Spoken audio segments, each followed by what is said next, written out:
Yusufi from the UK. Assalamu alaikum wa rahmatullahi wa barakatuh. Alaikum assalam wa rahmatullahi wa barakatuh.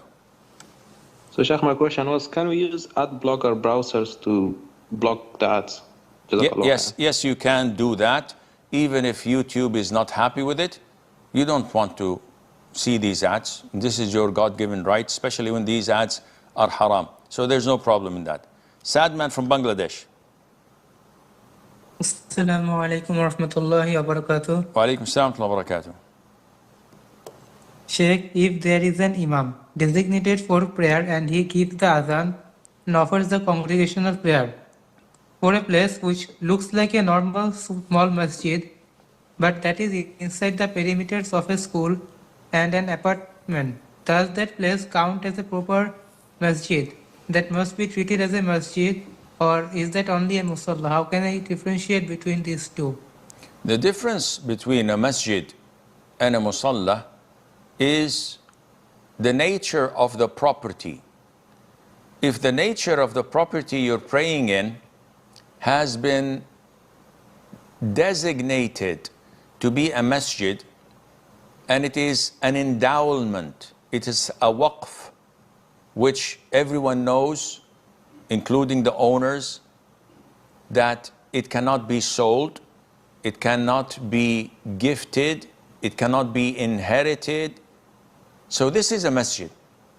But if it's a prayer hall in a school, and we know that the moment they sell the school, the new buyers could demolish the whole thing or change it into a laboratory or to a classroom.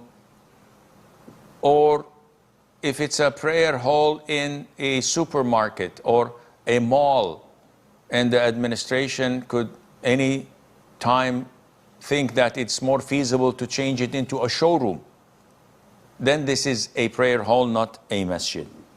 I have a question about the Fajr prayer. I have seen videos that say that most apps don't say the correct Fajr prayer, for example, because of the astronomical and nautical sunrise. So I wanted to ask which one to follow, because the nautical is way later than the astronomical. To me, I have to admit, I have no knowledge in these astronomical and biological calculations or whatever they call them. I've never been there to Europe, and I've never stayed and studied it myself. What I know is that there is a calculation of Fajr timetable known as Qura.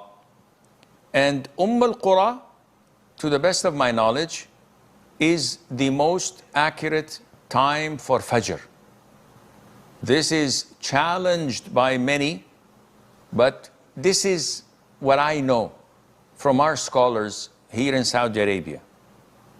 Is this valid in Europe or not? I have no idea. You have to ask the trusted scholars of Europe, those who you trust their knowledge, not those who are looking for attention. There are people who engage in debates and fights and talk against XYZ and make issues just to raise their followership, just to cause some noise and draw attention. These are not real scholars. These are fame seekers. Look for real scholars who have knowledge, who have studied the issues, who are humble, who are down to earth, who are willing to listen and to communicate. Then inshallah you will be able to find the right target of yours. Sundus from Germany. Assalamu alaikum. Alaikum assalam wa rahmatullah. I'll try to make this as quick as possible. So I go to a school that's not segregated, and in my city there's no option, there's no segregation school. And the thing is, I'm forced to go to school because I'm under 18 and I have 2 years to go, and I'm either forced to go to school or to work. And the thing is, if I don't go, the government will make me pay a price, and I'm worried for my parents. So my question is, can I switch to another school that I think is better, where I'll keep myself unknown? Because the school that I go to right now, I've been going there since 5th grade, and the teachers, like the male teachers and classmates, are used to me, and I feel like there's so much fitna, and my iman is clearly like going downhill every time I go to school. So what can I do?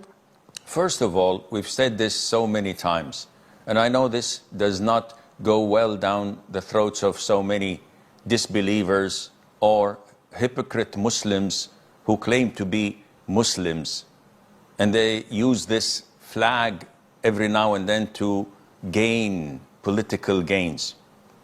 I've said this many times. Muslims, their priority is their Islam, not their nationality, not their country, not their loyalty to the government. Otherwise, they won't be real Muslims. Me and you, we're loyal to our religion, which means that we're driven by whatever Allah, the Almighty, tells us to do, and the Sunnah of the Prophet ﷺ. This is a given. It's not rocket science. It's not something that, let me think, what should I do? No, it's either heaven or hell. Now, having said that, living in kafir countries that obligate upon us things that go against our religion, that would deteriorate our iman, that would force us to do sins, is not permissible. To live in such countries is not permissible. You have to migrate.